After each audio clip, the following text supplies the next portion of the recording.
युवराज सुयोधन, हमारी प्रसन्नता पर जो तुमने हमसे वरदान मांगा है, वो हमें कुछ समझ में नहीं आया वत्स।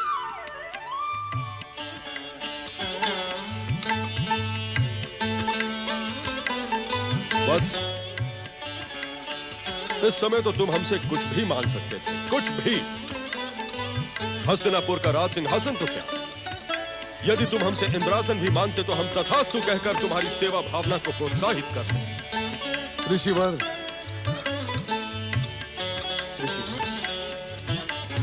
मुझे ना तो हस्तिनापुर के सिंहासन का लोभ है और ना ही इंद्रासन का। मुझे लोभ है तो केवल इन चरणों की भक्ति का। बस मैं तो इतना चाहता हूं ऋषिवर कि इन चरणों के प्रति मेरी जो निष्ठा है वो जन्म जन्मांतर तक बनी रहे। जब भी मुझे मानव जन्म मिले, आपकी चरण सेवा का अवसर मुझे अवश्य मिले। हम तुम्हारी बातों से अति प्रसन्न हुए वत्स, परंतु हमारी समझ में यह नहीं आ रहा कि तुमने हमसे पांडवों का अतिथि बनने का निवेदन क्यों किया। जहां तक हमें ज्ञात है, पांडव तो शत्रु है तुम्हारे। ऋषिवर, मैं कुछ निवेदन करने की आज्ञा चाहता हूं। महर्षि, सुनी सुनाई बातों पर कैसे विश्वास किया जा सकता है? परंतु हम मंत्र दृष्टा ऋषियों से कोई भी असत्य बात कहने का साहस कौन कर सकता है गांधार नरेश? महर्षि, क्षमा करें, छोटा मुंह बड़ी बात ना हो जाए। पता नहीं कैसे कहूं, परंतु आप जैसे महान और ईश्वरीय स्वरूप ऋषि मुनि के बारे में भी बड़ी विचित्र बातें सुनने को मिलती हैं। अब आप जब हस्तिनापुर युवराज महल के अंदर आ रहे थे तो युवराज सुयोधन को कई लोगों ने रोका और कहा कि इन्होंने महर्षि सुवासा को नहीं बल्कि एक धधकती हुई ज्वाला को आमंत्रित किया है। हाँ। किसने हमें धधकती हुई ज्वाला की उपाधि है गांधार नरेश? किसने? और कौन होगा ऋषिदेव? ये वही तो लोग हैं जिन्होंने आपसे ये कहने का दुस्साहस किया कि युवराज दुर्योधन पांडवों के शत्रु हैं। सत्य बात तो ये है ऋषिवर कि जिस प्रकार आप सच्ची भावना रखने वालों पर कृपा दृष्टि रखते हैं, ठीक इसी प्रकार युवराज सुयोधन पांडवों के साथ मित्रता और अच्छे संबंध रखना चाहते हैं। ये मेरे प्रश्न का उत्तर नहीं है गांधार नरेश शकुनी। तुम तो हमें केवल इतना बताओ कि हमें अग्नि की धधकती हुई ज्वाला कहने का दुस्साहस किसने किया? मैं अभी उसे शापित करके दंडित करूंगा। क्षमा, क्षमा ऋषिवर, क्षमा।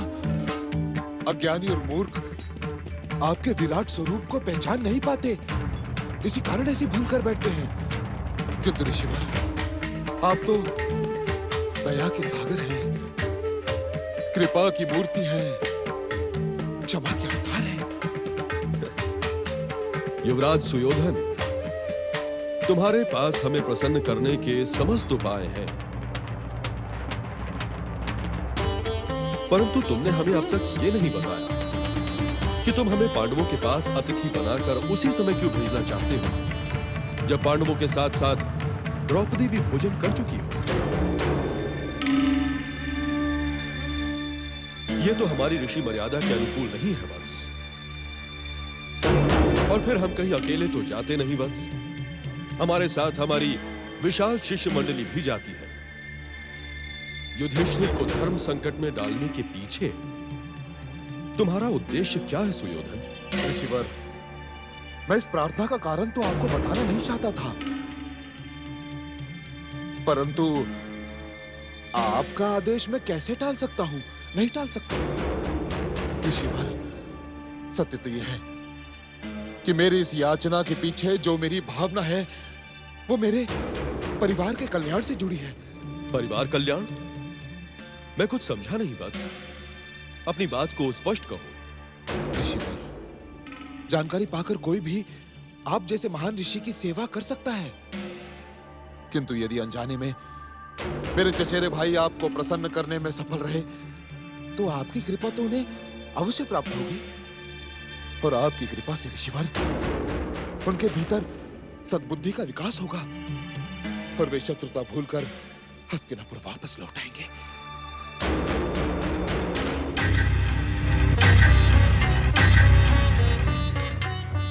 ऋषिवर, मुझसे ज्येष्ठ पितामह और हस्तिनापुर के बुजुर्गों का दुख नहीं देखा जाता, नहीं देख सकता मैं। फिर भी यदि आप मेरी याचना स्वीकार करके पांडवों पर कृपा नहीं करना चाहते तो कोई बात नहीं, कोई बात नहीं ऋषिवर।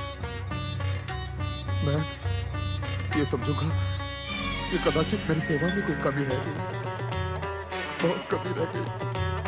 दुखी ना हो सुयोधन, हम तुम्हारी सेवा भावना से अति प्रसन्न हैं। हम तुम्हारी मनोकामना अवश्य पूरी करेंगे वत्स। हमने तुम्हारी भावना और तुम्हारे मामा शकुनी की योजना को भली भांति पहचान लिया है। फिर भी वचन दे देने के कारण हम विवश हैं। हम अपनी विशाल शिष्य मंडली के साथ पांडवों के आतिथ्य की परीक्षा अवश्य लेंगे।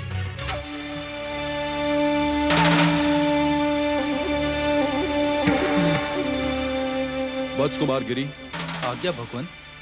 हमारी शिष्य मंडली को संदेश दो कि वो शीघ्र अतिशीघ्र द्वैतवन पहुंचे। जो आज्ञा भगवान। युवराज सुयोधन, अब हम प्रस्थान करेंगे। हर हर महादेव। ऋषिवर सुहासा की जय, ऋषिवर सुहासा की जय, ऋषिवर सुहासा की जय। धन्य आप मामा श्री, धन्य। आपके आशीर्वाद से सब कुछ हमारी इच्छा अनुसार ही हो रहा है।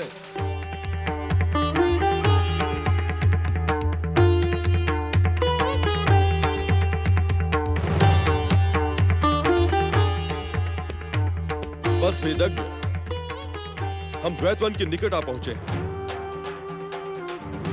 क्या अब तक हमारी शिष्य मंडली के साथ आ रहे कुमार गिरी ने कोई संकेत नहीं दिया? ऋषिवर, योग प्रमुख ऋषि कुमार गिरी आपकी विशाल शिष्य मंडली के साथ अत्यंत समीप आ पहुंचे हैं। मैं उनका संकेत लेकर आपके पास आया था, परंतु आपकी गति देखकर कुछ कहने का साहस नहीं कर पाया। हस्तिनापुर के युवराज सुयोधन की सेवा भावना से प्रसन्न होकर हमने पांडवों की अग्नि परीक्षा का वचन दिया, परंतु पांडवों के समीप जाने से पहले हम अपने और समस्त संसार के आराध्य भगवान शिव का स्मरण करके पांडवों की यथास्थिति का आकलन करेंगे।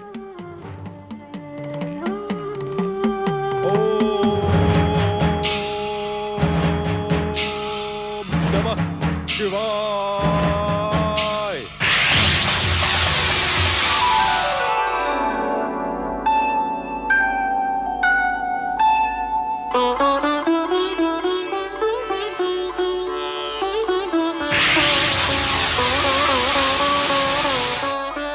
नहीं द्रौपदी, बस नहीं, मुझे भी नहीं।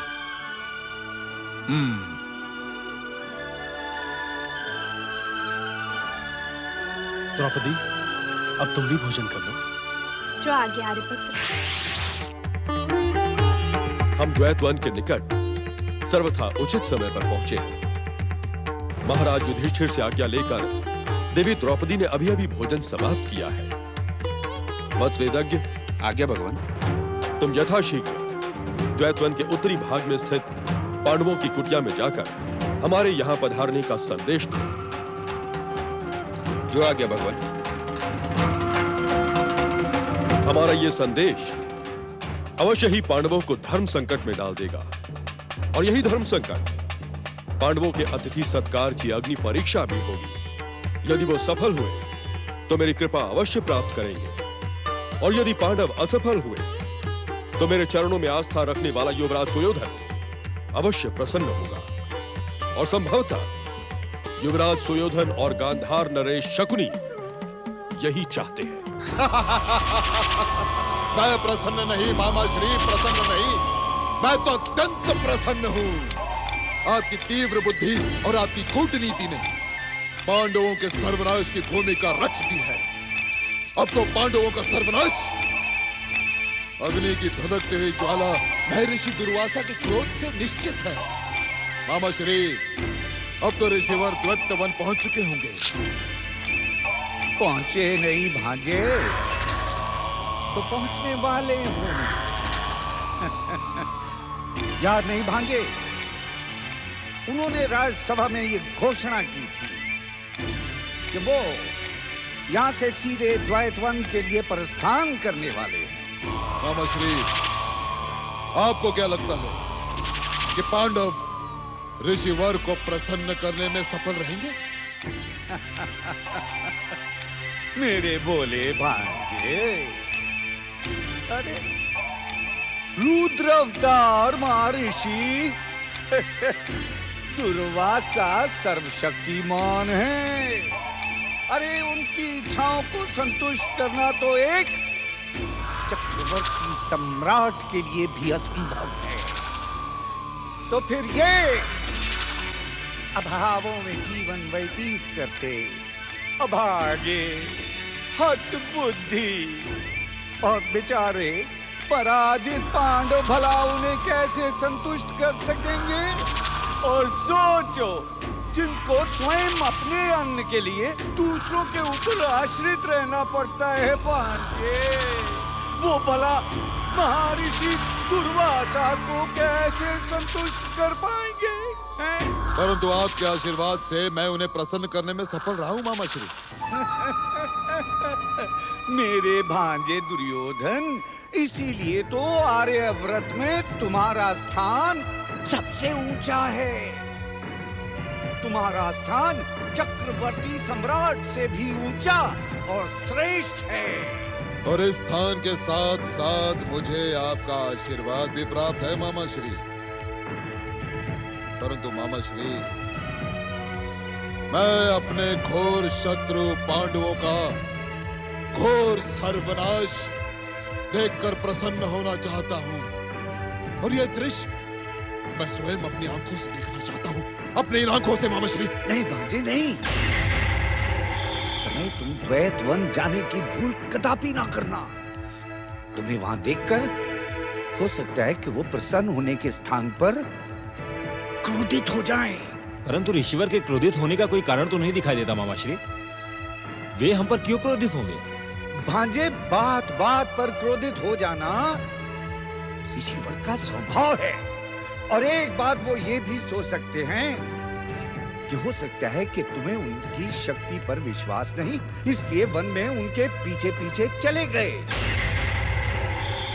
इस समय तुम्हारे जाने से सारा बना बनाया खेल बिगड़ सकता है भांजे, बिगड़ सकता है। नहीं मामा श्री नहीं, बिना जाए मुझे चैन नहीं आएगा, माने नहीं आएगा। मैं पांडवों के सर्वनाश के इस दृश्य को अपनी आंखों से देखना चाहता हूँ। तो फिर भांजे, अपने गुप्तचरों की आंखों से देख लो, क्योंकि वो तुम्हें घटना को भी नमक मिर्च लगाकर दुर्घटना बनाते हुए सुना देंगे। किंतु इस समय मैं तुम्हें द्वैतवन जाने की अनुमति नहीं दे सकता। आपका कथन सत्य है मामा श्री।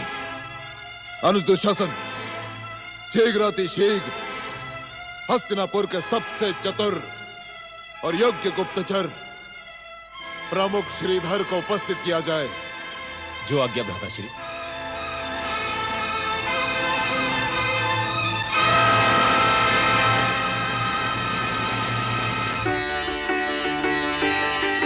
ओम सूर्याय नमः।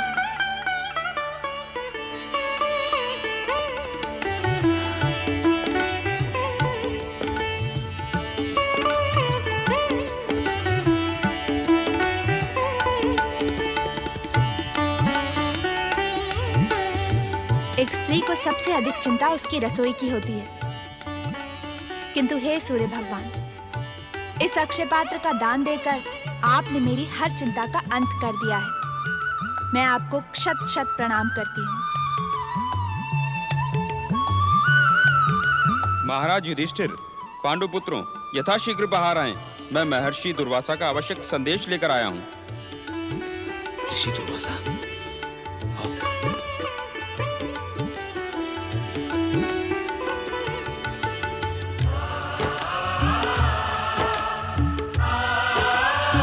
प्रणाम ऋषिवर। महाराज युधिष्ठिर, आपके सौभाग्य में वृद्धि करने के लिए रुद्रावतार महर्षि दुर्वासा दैत्यवन की सीमा पर पधारकर आपके आने की प्रतीक्षा कर रहे हैं।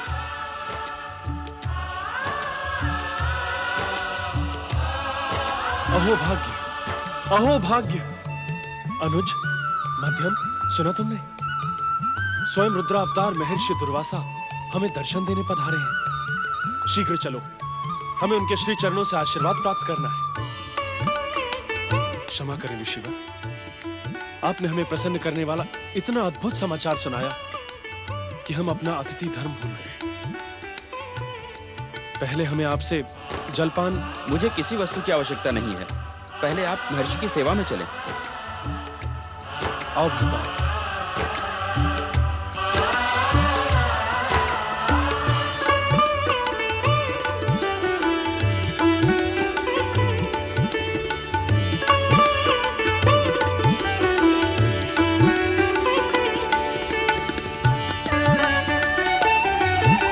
प्रणाम ऋषिवर।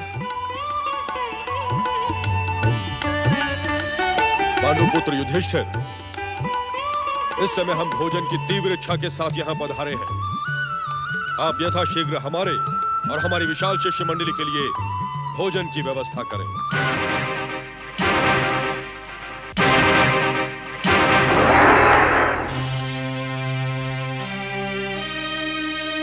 कुंती पुत्र, हमने तो तुम्हारी दानवीरता की बहुत प्रशंसा सुनी है। तुम इस प्रकार सोच विचार में क्यों पड़े हो? क्या तुम्हें अपने अतिथि धर्म की तनिक भी चिंता नहीं है? चिंता है ऋषिवर, इसीलिए सोच विचार में पड़ा हूं। पांडुपुत्र युधिष्ठिर, एक गृहस्थ को अतिथि धर्म निभाने के लिए चिंता की आवश्यकता नहीं होनी चाहिए। अतिथि धर्म निभाने के लिए मात्र 4 वस्तुओं की आवश्यकता होती है, मात्र 4 वस्तुओं की। क्या तुम उन वस्तुओं का ज्ञान नहीं पाना चाहोगे? अवश्य ऋषिवर, मुझ अज्ञानी को अतिथि धर्म का ज्ञान देकर अनुग्रहित करें। तो ध्यान से सुनो युधिष्ठिर। अतिथियों के स्वागतार्थ आसन के लिए तृण, बैठने योग्य स्थान, पीने योग्य जल और सुनने योग्य मधुर वाणी की ही आवश्यकता एक गृहस्थ को होती है। सत्पुरुषों और सत्गृहस्थों के आवास में इन वस्तुओं का अभाव कदापि नहीं होता। इन 4 वस्तुओं से वो सहज और बड़ी ही सरलता से अपने अतिथि धर्म को निभा सकता है।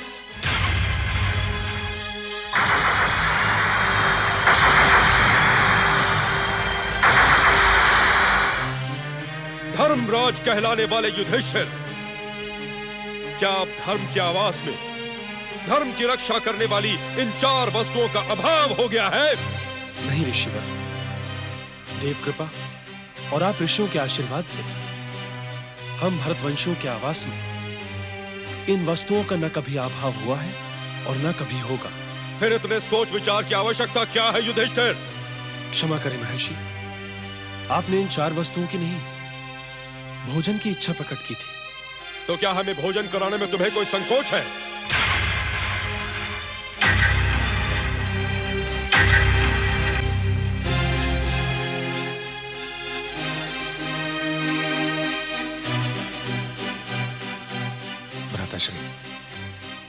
ऋषि को भोजन की स्वीकृति देते हुए कुछ समय की याचना करें। हम भोजन की व्यवस्था कर लेंगे। ऋषिवर, आपको भोजन करा के हमारे सौभाग्य में वृद्धि ही होगी। तो फिर इतना सोच विचार और संकोच क्यों? ये संकोच एक विनम्र प्रार्थना की भूमिका मात्र है ऋषिवर। प्रार्थना? कैसी प्रार्थना? ऋषिवर, आप लंबी यात्रा करके आए हैं।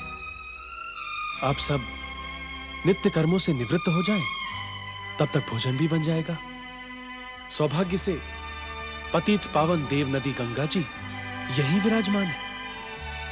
गंगा स्नान करके आप सब प्रसन्न हो जाएंगे। धर्म में आस्था रखने वालों की सहायता धर्म ही करता है।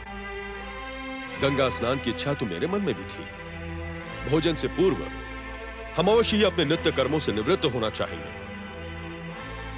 वत्स वेदज्ञ, तुम पीछे से आ रही हमारी विशाल शिष्य मंडली को गंगा जी की सेवा में पहुंचने का निर्देश दो और उनसे कहो कि गंगा स्नान के पश्चात उन्हें धर्मराज युधिष्ठिर की रसोई से इच्छा अनुसार भोजन अवश्य मिलेगा। जो आज्ञा ऋषिवर।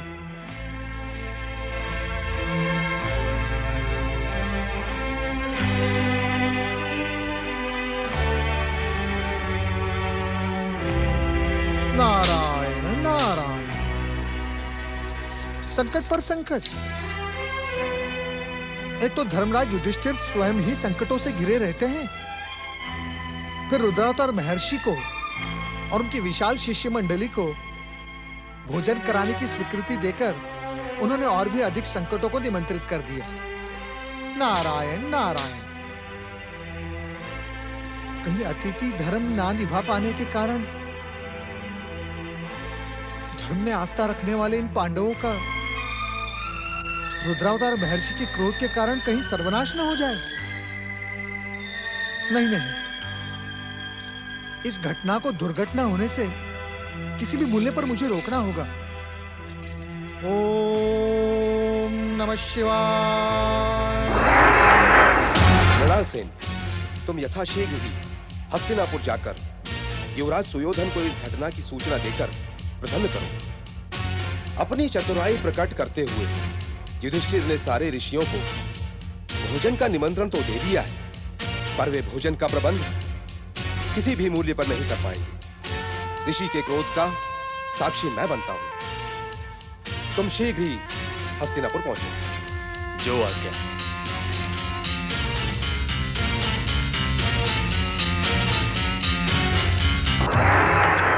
ओम नमः शिवाय। रुद्रावतार महर्षि सुवासा के क्रोध और पांडवों के भविष्य से भयभीत होकर देवर्षि नारद कैलाशा पहुंचे। नारायण नारायण।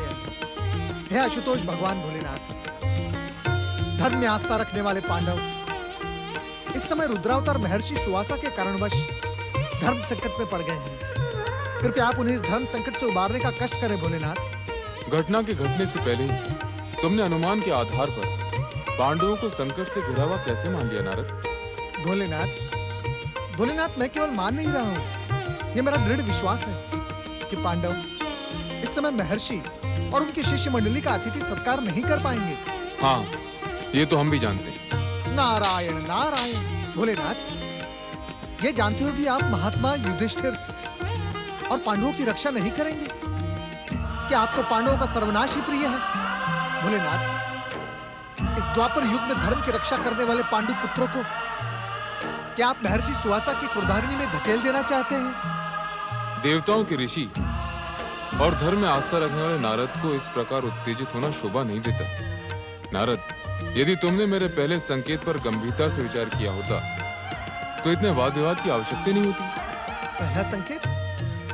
भोलेनाथ, मैं कुछ समझा नहीं। नारद, यह घटना दुर्घटना नहीं बनेगी, ये घटना के रूप में ही घटेगी। परंतु महेश्वर, इतने प्रश्नों की आवश्यकता नहीं है नारद। श्रीहरि विष्णु के पुरुषोत्तम अवतार श्री कृष्ण उनके रक्षक हैं, और जो अपने आराध्य पर विश्वास रखते हैं वो कभी संकट में घिरे नहीं होते। और इस घटना में भी महर्षि दुर्वासा का क्रोध पांडवों का कुछ भी अहित नहीं करेगा। हाँ, उन्हें विचलित अवश्य करेगा। नारायण नारायण। अर्थात विचलित होकर पांडव धर्म और रक्षा का मार्ग छोड़ने पर विवश हो जाएंगे। पूरी बात सुनने से पहले ही मन का अनुमान लगाकर घटना का भविष्य कह देना अनुचित है नारद। क्षमा भोलेनाथ, क्षमा। पांडवों की व्यग्रता उनके आराध्य श्री कृष्ण को प्रेरित करेगी, और पुरुषोत्तम श्री कृष्ण का मार्गदर्शन पांडवों के भविष्य को सुखद बनाएगा। इस समय केवल इतना समझ लो नारद कि महर्षि दुर्वासा की अग्नि परीक्षा का परिणाम पांडवों के लिए सुखदायी होगा। नारायण नारायण, जय जय शिव शंकर, जय जय शिव शंकर। प्रभु, यदि तुम अपनी जिज्ञासा और प्रश्नों के सागर में डूबे रहे नारद, तो उस महान घटना के साक्षी नहीं बन पाओगे जो कुछ ही समय के बाद पांडवों की कुटिया में घटने जा रही है। नारायण नारायण। भोलेनाथ, मैं आपका संकेत समझ गया। ओम। नारद, इस घटना में तुम्हारे हस्तक्षेप के लिए कोई स्थान नहीं।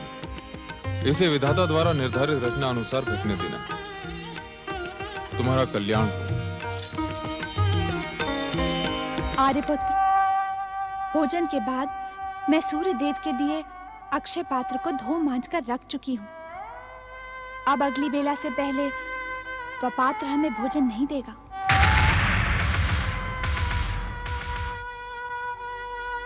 तब तो हम किसी भी प्रकार अपने अतिथि धर्म की रक्षा नहीं कर पाएंगे। बड़े भैया, इस समय अतिथि धर्म से बड़ी चिंता हमें महर्षि दुर्वासा के क्रोध की है। इच्छा अनुसार भोजन न मिलने पर वे अवश्य क्रोधित होकर हमें शापित कर देंगे। नहीं मध्यम,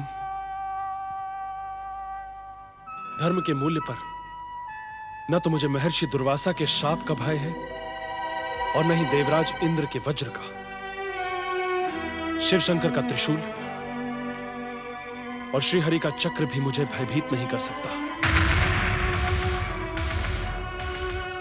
मुझे तो भय है केवल अपने धर्म का। अतिथि की मर्यादा को पूरा न करने वाले गृहस्थ को जीवित रहने का कोई अधिकार नहीं है। ये आप क्या कह रहे हैं भ्राताश्री?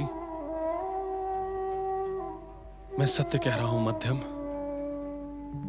सत्य कह रहा हूं। स्थिति ने हमें संकट के ऐसे द्वार पर लाकर खड़ा कर दिया है कि हम अपने धर्म की रक्षा नहीं कर सकते। मध्यम, धर्म ही मनुष्य को और प्राणियों से अलग करता है। धर्म ही मनुष्य को पशुओं और राक्षस जातियों से श्रेष्ठ बनाता है।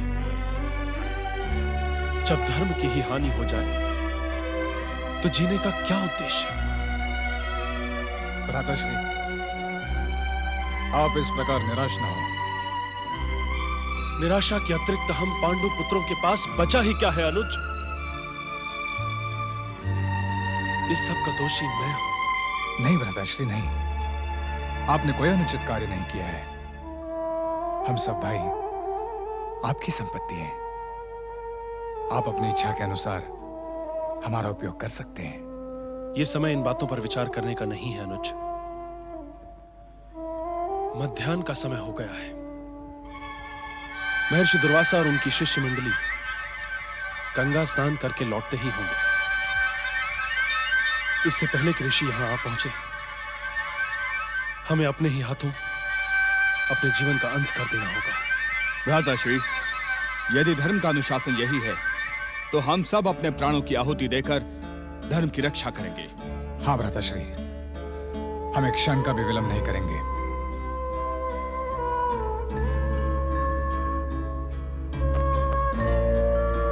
द्रौपदी, हमने तुम्हें कभी कोई सुख नहीं दिया। आज भी हम संकटों से भागकर आत्महत्या का मार्ग स्वीकार कर रहे हैं। इस कार्य में भी तुम्हें हमारी पत्नी होने का धर्म निभाना होगा। हम इसी समय अग्नि प्रज्वलित करके आत्मदाह करेंगे। ठहरे आर्यपुत्र, आपका अतिथि धर्म खंडित नहीं होगा। मुझे अपनी भक्ति और आस्था पर पूरा विश्वास है। किस आस्था और भक्ति की बात कर रही हो तुम पांचाली? उसी आस्था और भक्ति की आर्यपुत्र जिसने आज तक मुझ पांचाली की लाज बचाई है। जब तक मैं इस कुटिया के भीतर से बाहर ना आऊं, आप सब यहीं रुककर मेरी प्रतीक्षा करेंगे।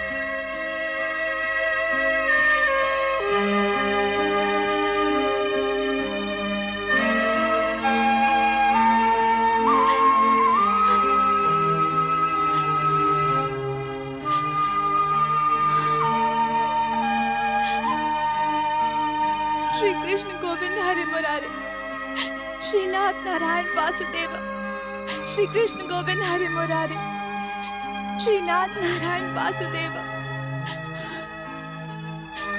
हे मुरलीधर, हे शरणागत वत्सल भगवान, हे सखा, हे मेरे मित्र श्री कृष्ण, जिस तरह तुमने हस्तिनापुर की राजसभा में दुशासन के अहंकार को चूर चूर कर दिया था, उसी प्रकार आज हमारे धर्म की रक्षा करने आओ।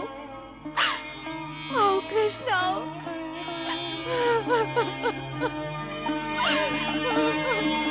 सखी, इतना व्यग्र होकर क्यों पुकार रही हो मुझे? मैं तो तुम्हारे समीप ही हूं। देखो, तुमने पुकारा और मैं आ गया।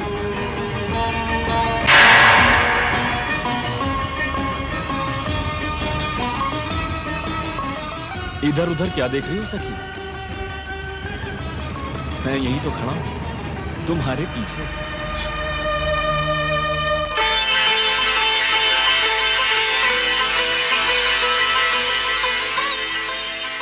तुम आ गए सखा? कैसे नहीं आता द्रौपदी? तुम्हारी पुकार ने मुझे विचलित जो कर दिया था। बात ही विचलित कर देने वाली है बंसीधर। जानते हो, आर्यपुत्र अपना अतिथि धर्म ना निभा पाने के कारण आत्महत्या। ये सब बातें छोड़ो सखी, मैं बहुत थका हुआ हूं, मुझे भूख लग रही है। ये क्या कह रहे केशव? क्यों, मैंने क्या कुछ अनुचित कह दिया? मुझे भूख लग रही है। भोजन हो तब तो तुम्हारे सामने लाकर रखूं। भोजन के कारण ही तो ये सारा संकट आ खड़ा हुआ है। पांचों पांडव आत्महत्या की बात कर रहे हैं। ये आज तुम्हें क्या हो गया द्रौपदी?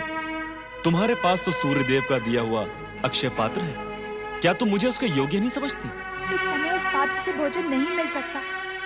वह पात्र तब तक ही अक्षय रहता है जब तक मैं भोजन ना कर लूं, और मैं भोजन कर चुकी हूँ।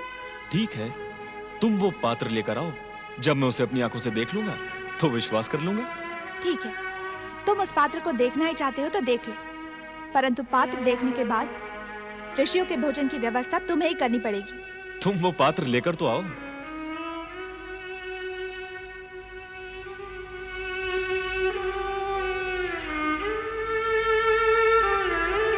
ओम सूर्याय नमः।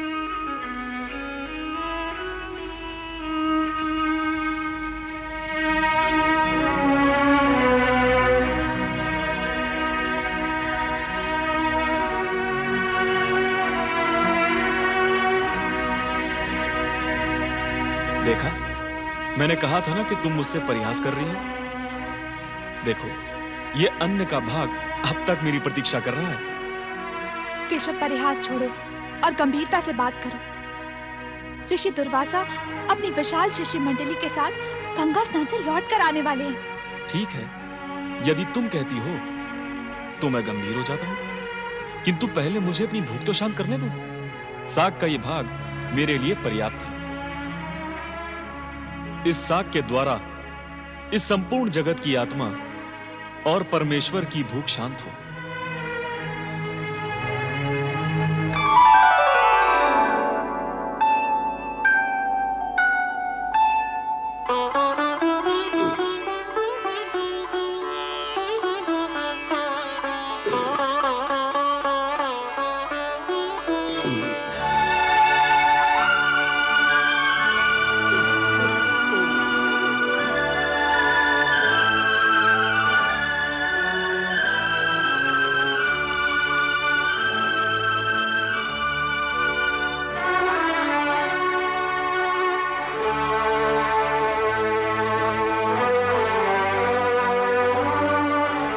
द्वारिकाधीश,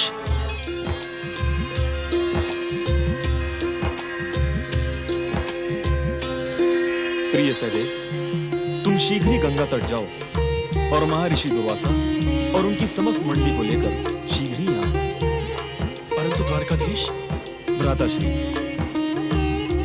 सहदेव जितनी ही शीघ्र जाएंगे उतनी ही शीघ्र किंतु और परंतु की संभावना कम हो जाएगी।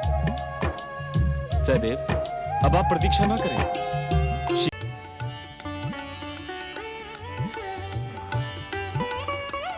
भगवान, स्नान ध्यान तो पूरा हुआ, सत्य, गंगा स्नान करके मन प्रसन्न हो गया। वत्स वेदज्ञ, तुम तो भोजन करने से पहले ही तृप्त हो गए।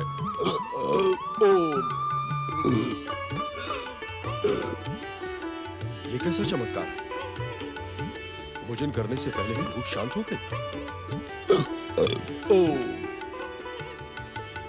अब तो कुछ भी खाने की इच्छा शेष नहीं है। हाँ भगवान, मुझे भी ऐसा ही लग रहा है कि मैं पूर्ण रूप से तृप्त हो चुका हूँ।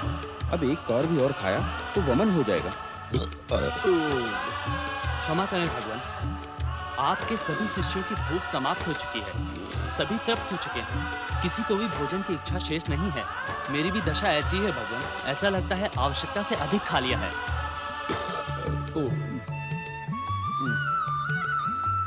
व्यर्थी पांडवों ने हमारे आतिथ्य का कष्ट उठाया। वे तो स्वयं कष्टों में जी रहे हैं। न जाने क्या क्या यत्न करके उन्होंने हम सब के लिए भोजन की व्यवस्था की होगी। यह तो बहुत बड़ा अपराध हो गया हमसे। भगवान के सच्चे भक्तों को सताना घोर पाप है, और पांडव तो वैसे भी महात्मा हैं। दुर्योधन को वचन देकर हमने बहुत बड़ी भूल कर दी वत्स वेदज्ञ। अब क्या होगा भगवान? अब तो मुझे वही दिन दिखाई दे रहा है वेदज्ञ, जब मैं इसी प्रकार भोजन की अभिलाषा लेकर महाराज अम्बरीश की राजसभा में गया था। महाराज अम्बरीश की राजसभा में? हाँ वत्स, बहुत पुरानी बात है। महाराज अम्बरीश को भोजन की आज्ञा देकर मैं स्नान ध्यान को चला गया। मुझे स्नान ध्यान में तनिक अधिक समय लग गया। उस दिन द्वादशी थी, जो केवल घड़ी भर को शेष रह गई थी। धर्म में आस्था रखने वाले महाराज अम्बरीश धर्म संकट में पड़ गए। फिर क्या हुआ? ब्राह्मणों को मार्गदर्शन प्राप्त करके द्वादशी रहते भोजन न करने के दोष से बचने के लिए महाराज ने जलपान कर लिया। तब तो निश्चित ही आपने उन्हें शापित किया होगा। शापित ही नहीं, मैं तो उसे भस्म कर देना चाहता था। अपने केशों की एक जटा को तोड़कर मैंने कृत्या को जन्म दिया। वो कृत्या महाराज अम्बरीश को मारने के लिए आगे बढ़ी। तभी अचानक भक्त वत्सल भगवान श्री हरि का चक्र वहां आ पहुंचा।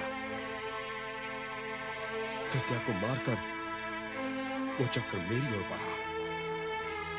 उस चक्र से बचने के लिए मैं भागता रहा। भागते भागते मैं दशों दिशाओं में गया, और फिर मैं सृष्टि के रचनाकार ब्रह्मदेव के पास पहुंचा। उन्होंने मेरी रक्षा नहीं की। फिर मैं कल्याणकारी भगवान शिव के पास पहुंचा, परंतु भगवान शिव ने भी मुझे निराश कर दिया, और अंततः मैं अपनी रक्षा के लिए वैकुंठनाथ पहुंचा। और जानते हो वैकुंठनाथ ने मुझसे क्या कहा? नहीं जानता भगवान। श्री हरि ने कहा, रुद्रावतार सुआसा जी, मैं तो अपने भक्तों के अधीन हूं। न तो मुझे अपने आप से मोह है, और न ही अपनी धर्म पत्नी लक्ष्मी से। मुझे मोह है तो मात्र अपने भक्तों से। क्षमा कीजिए रुद्रावतार सुआसा जी, मैं आपकी कोई सहायता नहीं कर सकता। मेरा चक्र सुदर्शन तो आपके पीछे लगा ही रहेगा, और अवसर पाते ही आप पर प्रहार भी करेगा। फिर क्या हो भगवान? त्रिलोकीनाथ ने मुझे मार्गदर्शन दिया कि यदि इस कष्ट से बचना चाहते हो सुवासा, तो नाभा पुत्र महाराज अम्बरीश की शरण में जाओ। मैंने महाराज अम्बरीश से क्षमा याचना की। उन्हीं की कृपा से मेरी जीवन रक्षा हुई।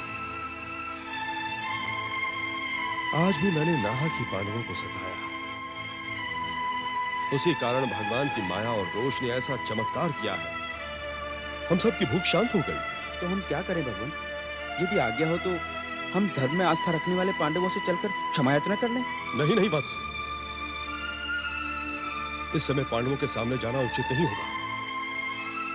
हमारी भलाई इसी में है कि शीघ्र अतिशीघ्र यहां से भाग चले। मस्तक पर चंदन का तिलक तो लगा ले भगवान। तिलक विलक सब बाद में लगा लेंगे वेदज्ञ। इस समय तो यहां से प्रस्थान करने में ही हम सबका कल्याण है। कहीं श्री हरि का चक्र फिर से आ गया तो अनर्थ हो जाएगा। वत्स, तुम तीव्र गति से जाकर शिष्य मंडली को भागने का संदेश दो। जो आज्ञा भगवान। और वत्स वेदज्ञ, यहां से शीघ्र अतिशीघ्र निकल चले। चलो।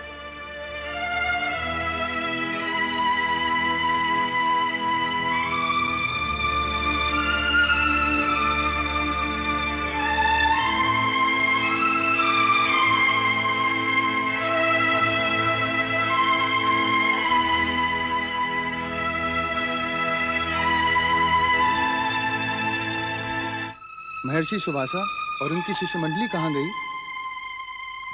भ्राताश्री के कहने पर वे सब इसी ओर आए थे।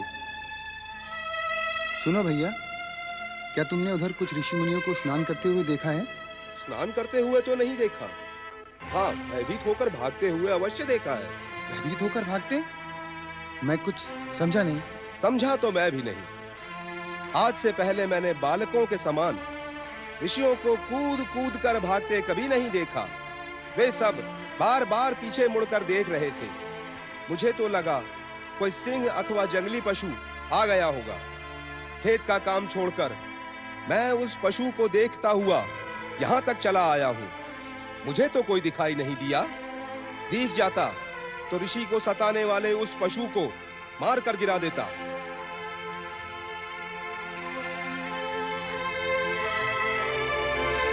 रुद्रावतार महर्षि दुर्वासा का इस प्रकार अतिथि बनने की इच्छा से आना और बिना बताए अचानक चले जाना, इसका कारण नहीं समझ में आया। भ्राताश्री, कारण तो बहुत ही सरल और स्पष्ट है।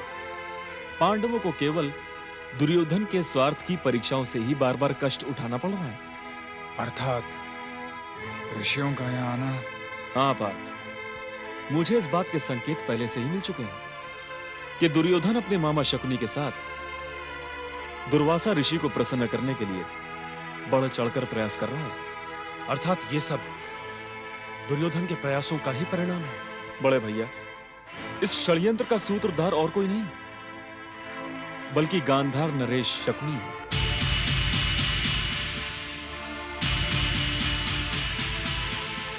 बड़े भैया, ये तो प्रारंभ है। वनवास काल में कौरव आपको ऐसे ही दुख देते रहेंगे। तो क्या इन दुखों के उपचार के लिए और कोई उपाय नहीं है केशव? पांचाली, स्वार्थ और महत्वाकांक्षा की भूमि पर जन्मा दुर्योधन मेरी दृष्टि में एक रोग है, और इस संसार में ऐसा कोई रोग नहीं जिसका कोई उपचार न हो। हे द्वारकाधीश, हम इस रोग के उपचार को जानना चाहते हैं। सभी असाध्य रोगों का उपचार एकमात्र शिव भक्ति से किया जा सकता है। भगवान शिव समस्त दुखों का नाश करने वाले हैं। जो भी सच्चे मन से उनकी भक्ति करता है वो कभी दुखी नहीं रहता। थोड़ा यत्न करने मात्र से भोलेनाथ प्रसन्न हो जाते हैं। तो हम सब देवाधिदेव महादेव को प्रसन्न करने का प्रयत्न आज ही प्रारंभ करते हैं। शिव भक्ति पर तो जन्म लेने वाले हर प्राणी का अधिकार है, परंतु आप सबके कष्टों का अंत करने के लिए केवल पार्थ को ही शिव भक्ति में लीन होना होगा। मुझे नहीं केशव, मैं शक्ति का उपासक हूं, मुझे भक्ति पर विश्वास नहीं। यह बात तुम इसलिए कह रहे हो पार्थ क्योंकि तुम्हें अब तक भक्ति की शक्ति का ज्ञान प्राप्त नहीं हुआ है। भक्ति तो दीनहीन और असहाय लोगों पर ही सुहाती है केशव, हम वीरों पर नहीं। यह तुम्हारी भूल है पार्थ, तुम अपनी ये बात सिद्ध नहीं कर पाओगे, क्योंकि भक्ति की शक्ति इस संसार की किसी भी शक्ति से श्रेष्ठ और सर्वोच्च है।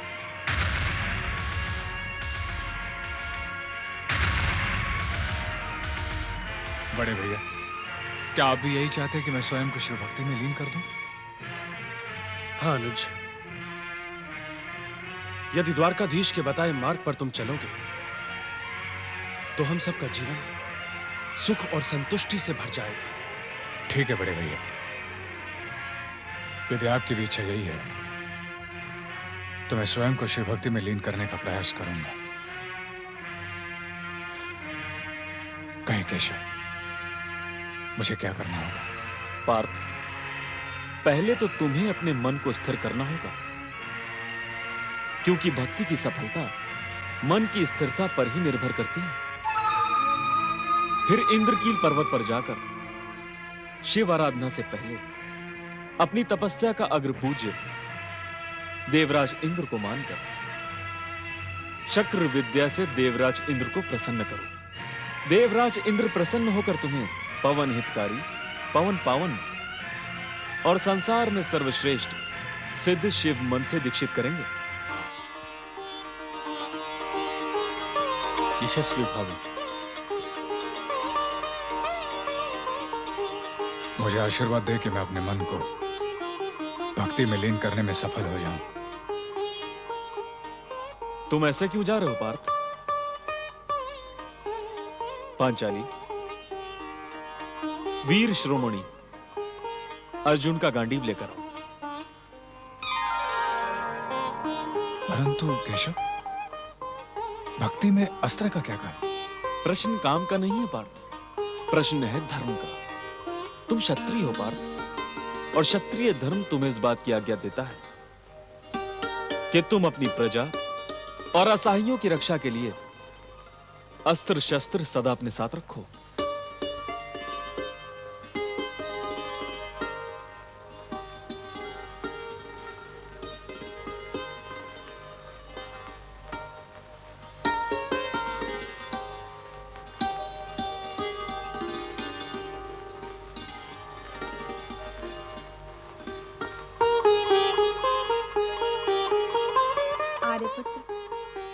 आप एक शुभ संकल्प के साथ तपस्या करने जा रहे हैं। आप सफल हो। यदि कोई आपको कष्ट पहुंचाने अथवा शत्रुता भरी दृष्टि से देखने का दुस्साहस करे तो उसे दंडित अवश्य करे।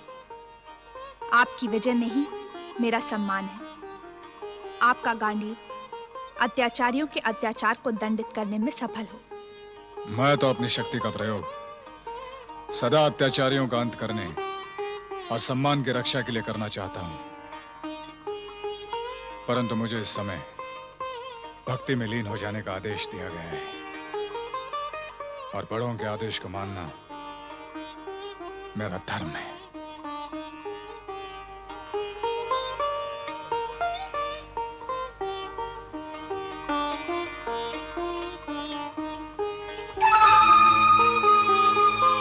अब मुझे भी आज्ञा दीजिए बड़े भैया, क्योंकि द्वारका पहुंचने से पहले मुझे एक और आवश्यक कार्य पूरा करना है। क्या मैं आपकी कोई सहायता कर सकता हूं द्वारकाधीश?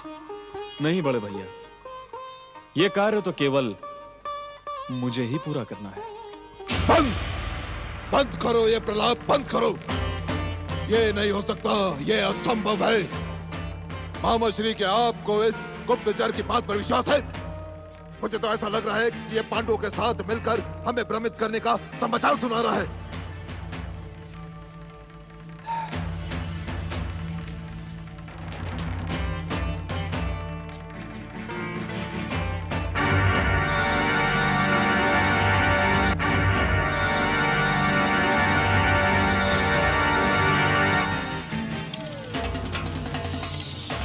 भांजे, इसमें ना विश्वास करने का तो कोई कारण ही दिखाई नहीं दे रहा। तो क्या आपको इस गुप्तचर की बात सत्य लग रही है? भांजे, इसकी आंखें सत्य का संकेत दे रही हैं। मामा श्री, आंखों से सत्य का अनुमान असत्य भी तो हो सकता है। नहीं भांजे, आंखें कभी भी असत्य नहीं बोलती। स्वामी और आराध्य के सामने आंखों में विनम्रता छा जाती है। शत्रु और विरोधी के सामने आंखों में रोष और लाली आ जाती है, और प्रिय पुत्र और संबंधियों के सामने आंखें सरस हो जाती हैं। षड्यंत्र और असत्य के समय आंखों में भय छा जाता है, भय। और भांजे,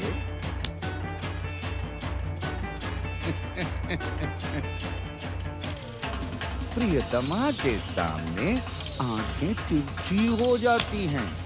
ये आंखों की भाषा है भांजे, आंखों की भाषा। और इन्हें पढ़ने वालों को आंखों में छुपी सच्चाई साफ साफ दिखाई दे जाती है। सत्य कहा आपने मामा श्री, सर्वथा सत्य। तुम जा सकते हो गुप्तचर। जो आज्ञा। परंतु मामा श्री, एक बात मेरी समझ में नहीं आई कि रुद्र अवतार महर्षि दुर्वासा, जिनका क्रोध सारे संसार में प्रसिद्ध है, उन्हें भागने के लिए विवश क्यों होना पड़ा मामा श्री? क्यों? भांजे, जो कारण समझ में नहीं आता उसे ही तो चमत्कार कहते हैं, और ना समझ में आने वाले चमत्कार को दूर से ही प्रणाम कर दिया जाता है। क्या कहा आपने? क्या कहा मामा श्री? नहीं नहीं मामा श्री, मैं दूर से प्रणाम करके पांडवों को क्षमा नहीं कर सकता, माने नहीं कर सकता मामा श्री। आपने सुना नहीं कि उस गुप्तचर ने क्या कहा? उसने ये कहा कि द्वारकाधीश कृष्ण के कहने पर अर्जुन शिव आराधना करने के लिए इंद्रकील पर्वत की ओर निकल चुका है मामा श्री। हाँ हाँ सुना, मैंने सुना भी और समझा भी। और सुनने समझने के बाद भी आप शांत बैठे हैं। शांत बैठे हैं तो क्यों बैठे हैं? कुछ करें मामा श्री, कुछ करें, नहीं तो वो अर्जुन शिव को प्रसन्न करके हमारे सम्मुख संकटों के पर्वत खड़े कर देगा। बस यही तुम में बुरी आदत है, समय से पहले ही उत्तेजित हो जाते हो। अरे अर्जुन शिव को तब प्रसन्न करेगा जब वो शिव आराधना करेगा भांजे। मामा श्री, मुझे अर्जुन के शिव आराधना में कोई कमी दिखाई नहीं देती, कोई कमी दिखाई नहीं देती। कमी दिखती नहीं, दिखाई जाती है भांजे। हम प्रयास करेंगे कि शिव आराधना के समय अर्जुन के सामने बाधाओं का पर्वत खड़ा हो जाए। पर्वत तो प्रयास कब करेंगे आप? कब करेंगे? जब वो अर्जुन शिव को प्रसन्न कर देगा तब। मामा श्री, अब तक तो उसने शिव आराधना प्रारंभ भी कर दी होगी, कुछ करें। भांजे भांजे, अर्जुन इस समय शिव की आराधना नहीं कर रहे। वत्स, अर्जुन अग्र पूजा अर्थात इंद्र की पूजा कर रहे हैं, और अग्र पूजा में बाधा डालने को घोर पाप माना जाता है। पाप, इसलिए कर लेने दो उसको अग्र पूजा। एक बार वो अग्र पूजा में सफल हो गया तो फिर हम अपना प्रयास प्रारंभ कर देंगे। अर्थात इतने उत्तेजित होने की आवश्यकता नहीं है। अरे समय आने पर तुम्हारे मामा श्री तुम्हें बता देंगे कि अर्जुन के सामने बाधाओं का पर्वत कैसे खड़ा किया जाए। समझ में नहीं आता कि केशव ने मुझे शिव भक्ति का परामर्श क्यों दिया। वे जानते हैं कि जब तब पूजा पाठ और भक्ति के प्रति मेरे मन में आदर अवश्य है, परंतु मैं स्वयं भक्ति में लीन नहीं हो सकता, क्योंकि मैं शक्ति पर विश्वास करता हूं।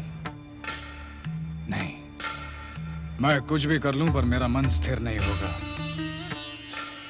भरी राजसभा में कौरवों ने हमारा जो अपमान किया है उसे मैं भूल नहीं सकता। वो अपमान ही मेरा मन स्थिर नहीं होने देगा।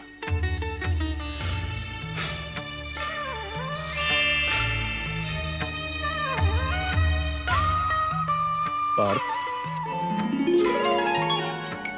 जिस अपमान की बात सोचकर तुम शिव भक्ति का मार्ग छोड़ रहे हो, उसी अपमान को सम्मान में बदलने के लिए मैं तुम्हें शिव भक्ति का मार्ग दिखाने आया हूं।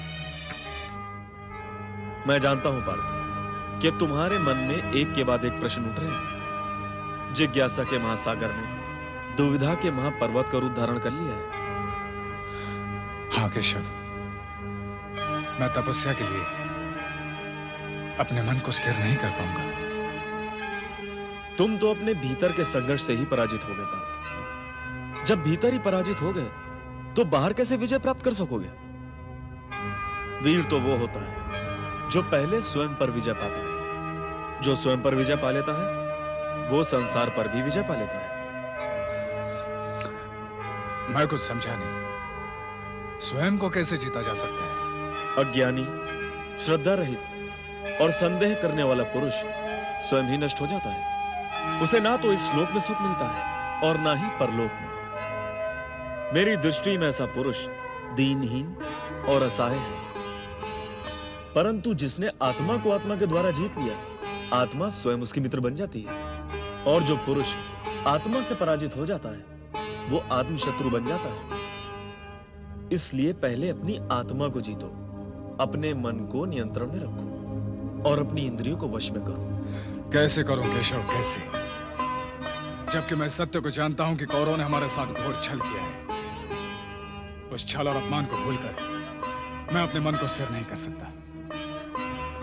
मैं तो कौरवों को दंडित करना चाहता हूं। यही मेरा क्षत्रिय धर्म और मेरा वीर कर्म है। किस कर्म की बात कर रहे हो तुम पार्थ? और कर्म के साथ साथ तुमने परिणाम पर भी विचार कर लिया? तुम्हें केवल कर्म करने का अधिकार है पार्थ, फल पर विचार करने का नहीं। जीवन की असफलता का मूल कारण मन का अस्थिर होना है। अधिकांश पुरुष असफलता के भय से महान कार्य को अपने हाथ में नहीं लेते,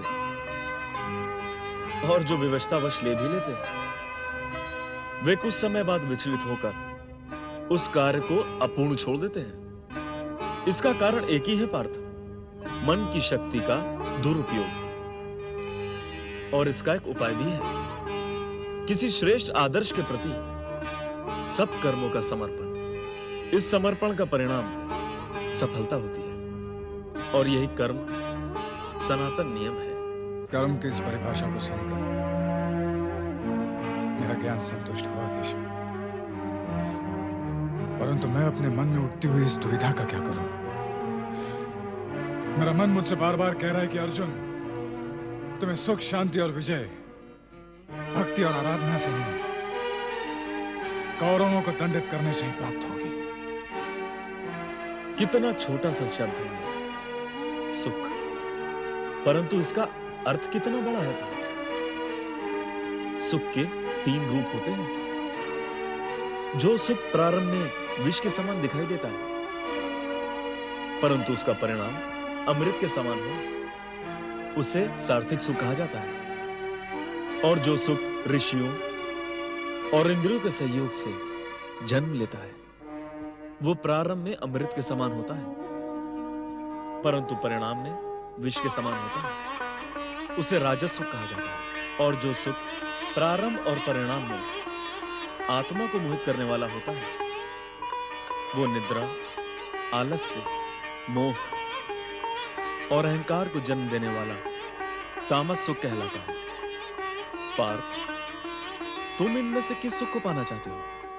निसंदेह मेरे मन में सात्विक सुख की अभिलाषा है। परंतु तुम्हारे विचार सात्विक सुख के मार्ग पर नहीं जा रहे हैं पार्थ। सात्विक और सच्चा सुख पाने के लिए तुम्हें हस्तिनापुर की राजसभा में हुए पांडवों के उस अपमान की बात को भूलना होगा। नहीं केशव, मैं उस अपमान को कैसे भूल सकता हूं? अपमान का वो क्षण मेरे भीतर प्रतिशोध के ज्वालामुखी को जन्म दे रहा है। मैं तो उसे और प्रचंड कर देना चाहता हूं। पार्थ, तुम उस अपमान को विधि का विधान और विधाता की इच्छा मानकर क्यों नहीं स्वीकार कर लेते? प्रतिशोध से तुम्हें कुछ नहीं मिलेगा। प्रतिशोध किसी दूसरे का नहीं, स्वयं का ही नाश कर देता है। यदि तुम उस अपमान को सम्मान में बदलना चाहते हो तो संकल्प करो पार्थ, शिव भक्ति का संकल्प। आप बार बार वही कह रहे हैं केशव, जिसे करने की स्वीकृति मेरा मन नहीं दे रहा है। कौरवों ने छल से हमारा सब कुछ छीना है, राजा से रंग बना दिया हमें। तुम्हारा क्या छीना उन्होंने पार्थ? और तुम यहां लेकर ही क्या आए थे? तुम यहां खाली हाथ आए थे पार्थ, और खाली हाथ ही जाओगे। जो आज तुम्हारा है वो कल किसी और का होगा। अपना पराया तेरा मेरा ये सब अपने मन से भुला दो पार्थ। फिर तुम सबके हो और सब तुम्हारे। शिव भक्ति परम सुखदायी है पार्थ। शिव अपने भक्तों पर सबसे शीघ्र कृपा करते हैं। आपके बात सत्य है, नीति सम्मत और उचित है, परंतु मुझे आपकी बात मानने का कोई कारण नहीं दिखाई देता। मैं तो अपने विचारों और अपनी नीति पर आगे बढ़ना चाहता हूं। हे कमल नयन, आप मुझे अपनी इच्छा मानने पर विवश क्यों कर रहे हैं?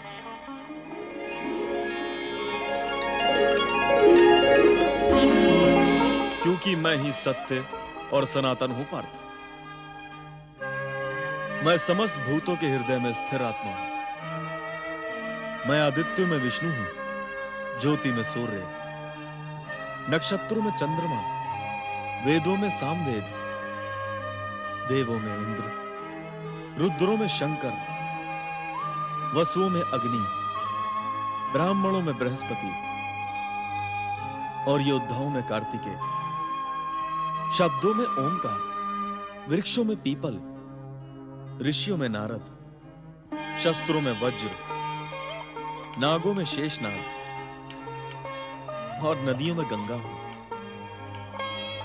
पार्थ, मैं ही सृष्टि की उत्पत्ति का कारण हूं और मैं ही अपनी इच्छा से इसके संहार की लीला रचता हूं। हे देव देवेश्वर, आप इस चराचर जगत के पिता पूजनीय और सर्वश्रेष्ठ गुरु हैं। मैं आपको प्रणाम करके अपनी भूल की क्षमा याचना करता हूं। जैसे पिता पुत्र के, गुरु शिष्य के, मित्र मित्र के और प्रिय प्रिया के अपराध को क्षमा करता है, वैसे आप मेरी भूल को क्षमा कर दें। आपकी बातों पर संदेह करना मेरा ज्ञान है। मुझे क्षमा कर दे प्रभु, मुझे क्षमा कर दे। पार्थ, तुम सभी विचारों, धर्मों और प्रश्नों का त्याग करके एकमात्र मेरी शरण में आ जाओ। मैं तुम्हें समस्त पापों से मुक्त कर दूंगा। तुम शोक मत करो पार्थ। आपके परम पावन और विश्व विराट स्वरूप के दर्शन करते ही मेरे शोक का अंत हुआ। प्रश्न और जिज्ञासाएं स्वयं ही समाप्त हुई। अब आप मेरा मार्गदर्शन करें प्रभु। मार्गदर्शन तो मैं तुम्हें पहले ही दे चुका हूं पार्थ। इंद्रकील पर्वत के पावन स्थान पर तुम शक्र विद्या द्वारा देवराज इंद्र को प्रसन्न करके परम सिद्ध शिव मंत्र की दीक्षा प्राप्त करो। अब समय व्यर्थ ना करो पार्थ, शीघ्र अपनी तपस्या प्रारंभ करो।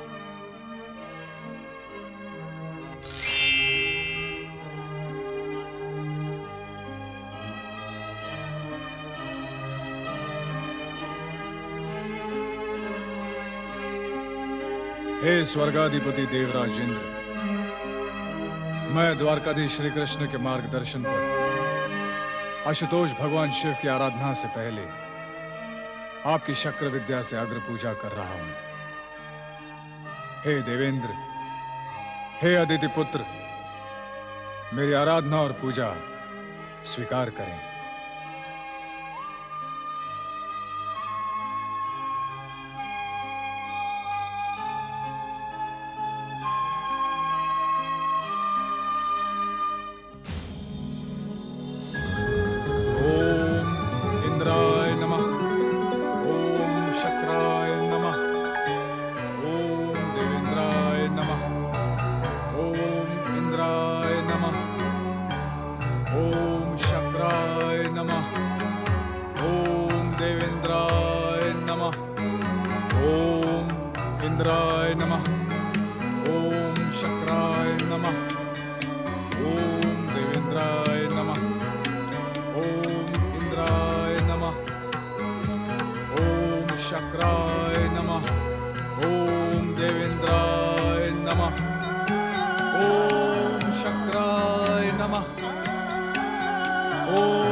शक्राय नमः। ओम देवेंद्राय नमः। ओम इंद्राय नमः। मुझ अग्निदेव के समान अग्नि में स्वयं को तपाकर तपस्या करने वाला ये तपस्वी कौन है? इसकी कठोर तपस्या देखकर मुझे पूरा विश्वास है कि स्वर्ग पर अधिकार करने की कामना से ही ये तपस्या कर रहा है। परंतु आश्चर्य है कि इतनी कठोर तपस्या का संकल्प करने वाला ये तपस्वी देवराज इंद्र को प्रसन्न करना चाहता है। मुझे देवराज को इसकी सूचना देनी होगी। ओम नमः शिवाय।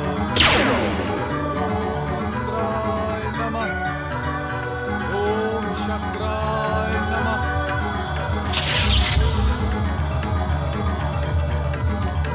ओम इंद्राय नमः। कौन है ये तपस्वी जो मेरी ही आराधना करके मुझसे मेरे इंद्रासन को छीन लेना चाहता है?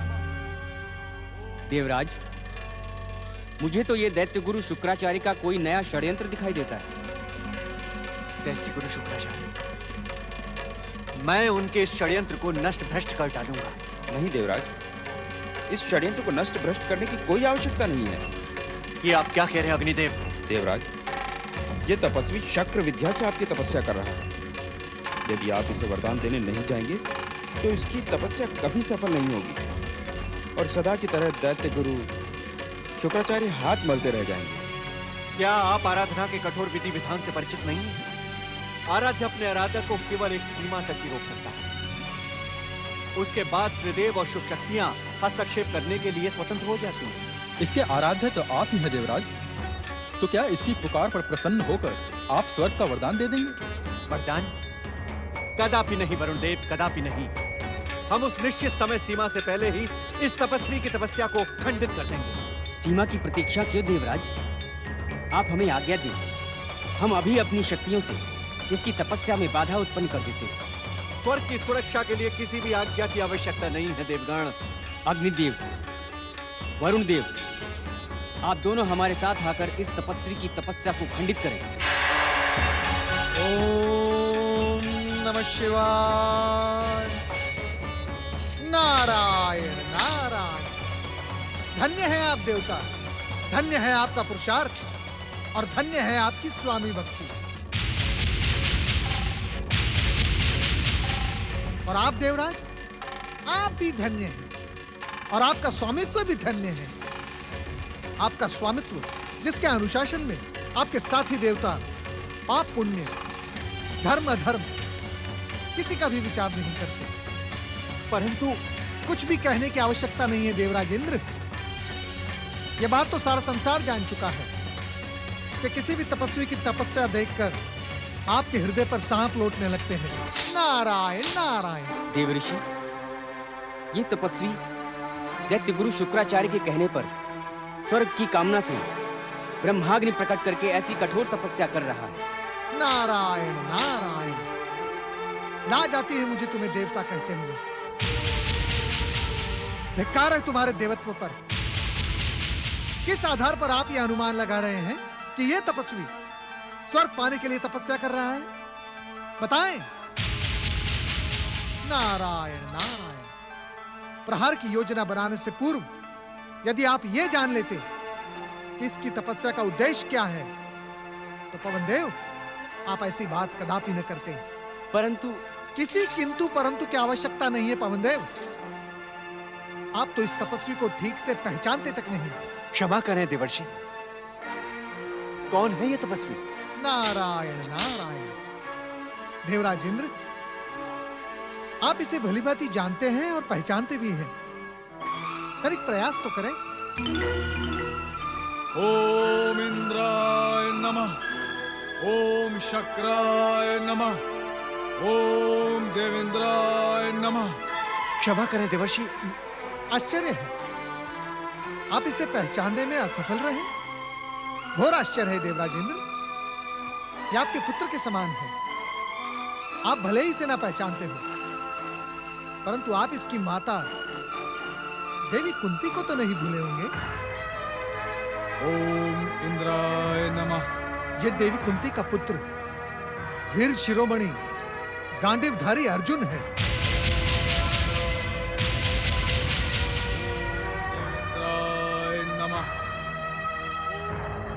आपने देखा नहीं देवराज इंद्र, ठीक इसके समीप सारे संसार में विख्यात उसका गांडीव भी रखा है।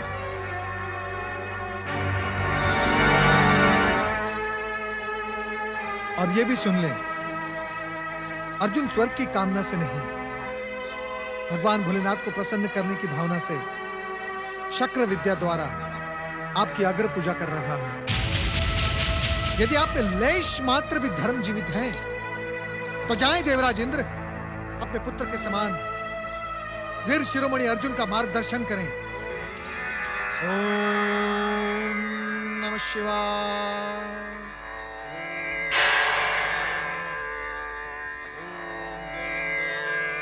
आज देवर्षि ने हमें उचित समय पर आकर रोक लिया, अन्यथा अनर्थ हो जाता। देवगण, मुझे इसकी पुकार का उत्तर देने के लिए जाना ही होगा। यह शक्र विद्या से मेरी अग्र पूजा कर रहा है,